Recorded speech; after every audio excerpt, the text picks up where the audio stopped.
Well, hello to this day 15.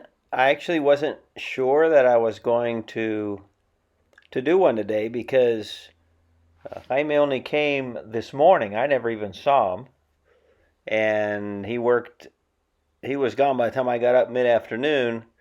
So I didn't know really if he'd have had time to do anything. But my goodness, did he ever get a good bunch of work done?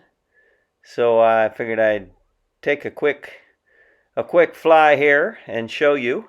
There are two things that really weren't there yesterday. So this is going to be shorter than usual, but you'll see what I mean here as soon as I sort of go up this path and turn right. Notice how smooth everything is.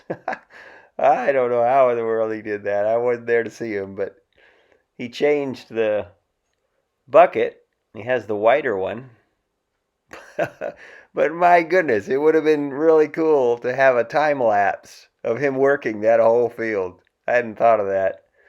Wish I could have gotten one. But then that's first thing is how he smoothed everything else out there, and then that place where the water came out in the middle of the field.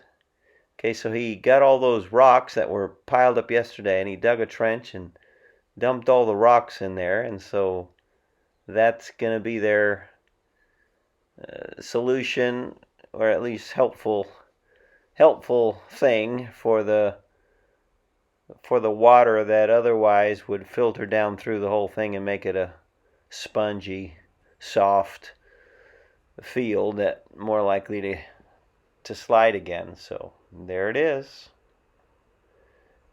Okay, so that's about it. I will fly down there to the bottom, turn around, and let you see it again from the top.